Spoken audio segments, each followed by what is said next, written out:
Hello, everyone, and welcome to the other big game of round two of this year's Sinquefield Cup. It is Alireza Firouzja versus Jan-Krzysztof Duda, and it is a game that lasted exactly 100 moves, but only the first 25 are relevant. The other 75 is merely proving that only the first 25 were relevant. And before we dive straight into it, the story about the cigar and Lasker from the previous video, there is a short excerpt in the description below. First link you will see takes you to Edward Winter's chess history website, where you can read more about it if you guys were interested in that story. Let's dive straight into it. Alireza with white opens with pawn to e4, and interestingly, we follow the game that we already covered from round two that Gukesh played against Nodirbek. We have pawn to e5, and interestingly, also on day one, the two games that I covered that were decisive were the Nimzo Indian. Here they also go for the same line. Knight f3, knight to c6, bishop to b5. We have a6, Morphy's defense, bishop a4, knight to f6, knight to f6. We have castles, knight captures on e4, so everything the same as in Gukesh Nodirbek. We have pawn to d4, pawn to b5, bishop to b3, and pawn to d5. Captures, we have bishop to e6, and here knight b to d2 is what Gukesh played against Nodirbek, and this is the second most popular continuation. Here Alireza goes pawn to c3, which is the top move, okay, now we just continue in main theory. We have bishop to c5, knight b to d2, and castles kingside. We have bishop to c2, putting pressure on that knight on e4, and knight captures on f2. Looks flashy, but it is still a well-known theory. Thousands of games in the database with this exact same idea. Rook captures, bishop captures, king captures, and pawn to f6. Of course, preparing to capture, we have knight to f1, f captures on e5, and king to g1. And now you have to be a little bit careful. King g1 is a must, otherwise e4 just wins. You'd have to give back the piece. Bishop to g4, queen d6 also very much played here. Bishop g4, another idea. Knight to e3 attacking the bishop, and the bishop back to e6. Also, you have to defend that to d5 pawn. And here, a knight to f1, pawn to b3, well-known moves. But here we have pawn to b4. Not as well known, but also known. Okay, we reach a point of maybe new territory. There are some games where h6 was played, d4 is a known move, but here Jan-Krzysztof plays pawn to a5, and it is now as of move 17 that we have a completely new game. And it's hard to say how happy Alireza was here. As you can see by the situation on the clock, it is Duda who is still within his theory knowledge. He's not losing time. He's only gaining time. He started with an hour and 30 minutes. He's hour and 36. So, okay, bishop to b3 by Alireza. First think of the game, basically taking 7 minutes for this move. If you want to make it simple, you can first capture and then go bishop to b3. But Alireza wanted anything but keeping it simple for this game. He played bishop to b3, and already the fun starts. A captures on b4, and now look at this. Alireza has an hour and 13 minutes on the clock, and he takes 42 minutes to make his next move. He plays knight captures on d5, and he's already down to 31 minutes. King h8, okay, makes sense. There's a bishop on b3, and now bishop to e3. Okay, b captures on c3, and now, okay, you could just bail out and say, okay, it's let's call it a day. Knight captures on c3, queens get traded off, captures, bishop captures on b3, let's say a captures, some pawn b4, knight a4, and you get this position where, okay, black is up in exchange, or rather, white has 2 pieces for the rook, but black is up 2 pawns. So this is around equal, and we'll play a bit more, but let's call it a day. Alireza not satisfied. He wants more with the white pieces. He goes knight to g5, and the idea is just queen h5, queen h7, checkmate. So pretty, barbarian-like, but if it works, why not? Okay, and also the bishop on e6 is hanging. So bishop back to g8, guarding against both threats. And now, again, you could bail with the knight captures on c3, but no, Alireza goes queen to h5. And now Duda is winning. But it seems that this position is much, much harder to calculate than one would think. He does play pawn to h6, which is an essential move. Knight to e4. And now the question is, what would you play here?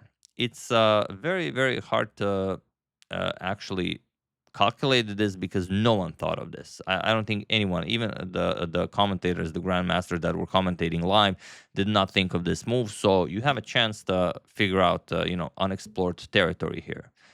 What do you play here? Well, I'll give you a couple of seconds.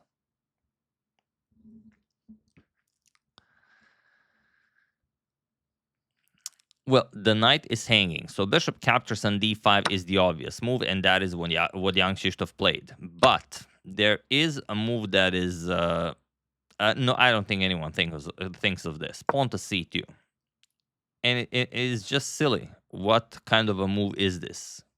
What can you play?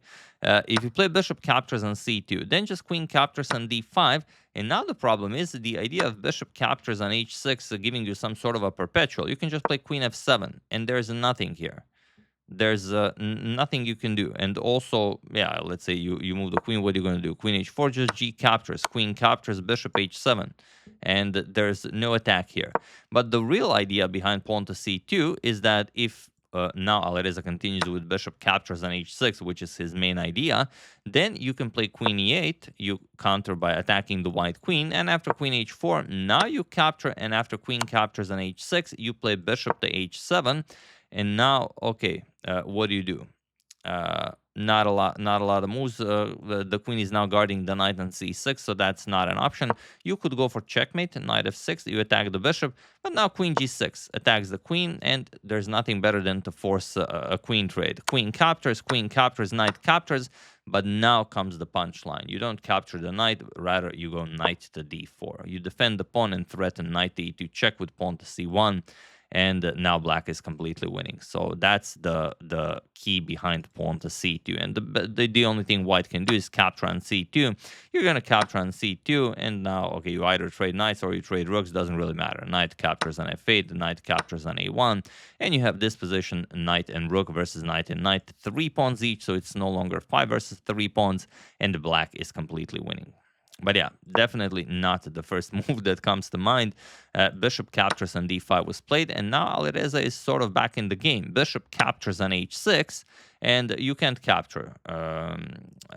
If you capture, then queen captures on h6, so the king will move, queen to g6 with check, king to h8, and knight g5. And that's all there is to it. There's no way to defend against everything. Checkmate is being threatened, and also the bishop on d5 is defended by the queen. So you cannot deal with both. So here, after bishop captures on h6, queen to e8, only move for Duda, queen to g5, and now queen to e7. Again, trying to force a queen trade. We have bishop captures on d5. That was well known that this piece will fall. And now rook 8 to d8. Here, it was the last chance for Duda to go for a queen captures on g5, and then after bishop captures, just knight d4. Again, you have control of that c2 square, and you're threatening maybe c2, c1, knight e2 check, and you have to play bishop captures on a8, knight to e2 check, king to h1, and now rook captures on a8, as there's no way for the rook to challenge this pawn. And then we have some sort of a complicated game where black will push b4, let's say rook b1, rook to a4, you defend, you still put pressure. So it's a nice position, and if anyone's pushing here, it is black. But after bishop captures on d5, rook 8 to d8, and now Alireza is winning all of a sudden. It's move 26, and that's all there is. Have at it. Feel free to pause the video and win the game for Alireza while I give you a couple of seconds.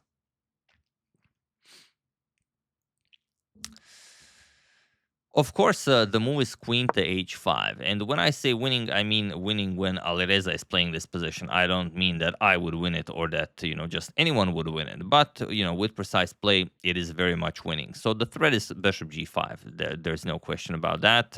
And it's not about winning the queen. The bishop covers g8, so it will also be a checkmate in one.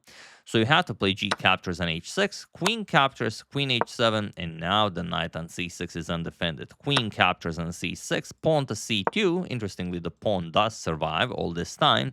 And bishop to b3. Going after the pawn, rook to d4, putting pressure on the knight on e4.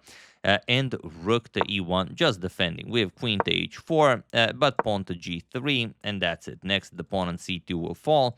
Queen h3 and queen captures on c2. We have queen to f5, Queen to e2 and pawn to b4, but luckily for Alireza, there is nothing more to worry about here. The problem is this is a classical game, and they're already down to a minute, Duda down to 30 seconds because they've burned all of their time calculating that, a whole mess of a position. Knight c5, we have rook to f6, there's still chance to checkmate Alireza. Bishop to c2 attacking the queen, and queen f3. Duda now offers a queen trade, which I think Alireza very, very happily accepted. Captures, rook to e2. We have rook to c3 attacking the bishop here. It's defended by the rook, but you never know. Also, the knight is hanging. Knight e6 attacks the rook. Rook to d6 and knight to g5. We have rook to d7 and bishop to b3. So there is nothing Duda can do here but wait for a mistake from Alireza. But it's not impossible to make a mistake. You could easily find some sort of a back rank checkmate, or if the bishop moves, maybe you grab hold of the second rank, then you do some damage. You also maybe get a perpetual. So you have to be precise here. Luckily, time control has been reached, and you will not lose on time. King g7, rook to e1, we have rook d to d3, and rook to f1. c5, we have bishop to f7 and king to h6. Knight to e4, rook to c2 and bishop back to b3, rook to b2 and rook to f6 with check. If Alireza wants to make progress, he also has to give Duda a little bit of room to work with. King g7, rook f7 check, king h6, rook f6, king g7, Duda now hoping for a repetition. But Alireza says, no, thank you. Rook f7, check, king h6, and knight captures on c5, allowing the d2 square for the rook. Rook d to d2, and knight to e4. We have rook to g2, check, king f1, and rook captures on h2. Now you have to be careful. You don't want to blunder checkmate. So rook going to f2. Now rook h1, you can play king g2, so that works. King g6, rook captures, and knight to f2. And we all know what's about to happen. We have a bishop and knight versus a rook. Pawns will get traded off. The rook will have to be sacrificed for the pawn, and then it will be knight and bishop versus king. So that's why I said that, the first 25 moves are the important ones. The rest is merely proving that that is true. So let's see. King f5, we have king e2, rook h8, king e3. Nothing spectacular happening here, just winning some squares for the white king. Bishop e6, king g7, bishop e3, king g6. Knight f2, winning e4 for the white king. Rook d4, denying that, and g5, offering to trade pawns. King captures, knight captures, and rook to f4. We have knight f3 check, king g4, bishop e6 check, king to g3, knight e5, we have rook f6, and bishop to d5. We have rook to f4, knight d3, rook to h4, and bishop to e4. We have rook h2 going after the pawn, and bishop d5 nicely defending the pawn. So now it's merely a matter of winning the b pawn. Rook h4 defending the pawn, and now we have to go get the pawn somehow. King d3, we have bishop to c4. Now the pawn is being threatened. King g4, and knight captures on b4. And that's it. Now it's just a matter of advancing the pawn to victory. King f5, we have knight to c6, rook f3 check, king d4, rook a3, and the king to c5. And here, if you go back with the rook, then the pawn just starts marching forward. So Duda said, all right, I might as well try it. Rook captures on a2. He gave up the rook, and he wants to test Alireza if he can checkmate with bishop and the knight. Bishop captures on a2. And there are two very interesting ways you could checkmate with bishop and knight. I made a tutorial using one of them. If you haven't seen it, I tried to make it as straightforward as possible, and I think I explained it very well. First link in the description below, you can check out the video how to checkmate with bishop and knight. It has some 600,000 views, so many people have learned. But okay, king e4, we have bishop to b1 check, king e3, and king to d5. Obviously, if you have a light square bishop, you have to kick your opponent's king in one of the corners that have a light square in the corner. So king f3, we have king e5 trying to control the black king, and now you control the black king. Now the black king has to go back, king to e2, and you win more space. King d4. King f2. Now we have to take away a particular square with the knight. We have king e2, knight to d3 with check, king to d1, and the knight comes to f4. We have king d2, and bishop again goes to d3, cutting off the black king. So you have to go back. We have king to d1, knight to e2, king to d2, and king to e4. Now the knight controls c1 and c3. The bishop controls c2, so the king has to go in the corner of the light square. That's the problem. King e1. We have king to e3, king to f1, and now a nice check with the knight. King e1, hoping to run away to d1 and then to the dark square corner, but no, sir. Bishop to c2. King has to go to the right. King f1 with bishop to b3, king e1, and knight to g2 with check. The bishop covers this, the king covers this, so the king has to go into the corner. King f3, king g1, and the king to g3. And he was in this position on move 100 that Jan-Krzysztof Duda resigned the game, as there is nothing more to be done here. A couple of more moves will be played. King f1, bishop to c4 check, king to g1. Now knight to f4. We have king to h1. Bishop, you have to waste a move. Doesn't matter where the bishop goes. King to g1. Knight to h3 with check. f1, of course, covered by the bishop. King h1. And finally, the king is in the light square corner. Bishop to b7 will be checkmate. So, beautiful stuff. It was a crazy game where both of them have shown great preparation, but also, could have gone either way here after this knight to e4 by Alireza. Had Duda found pawn to c2. Obviously, not the first move that comes to mind, as neither of them have seen it. But yeah, could have gone either way. He messed it up, and after queen captures on c6, the position was.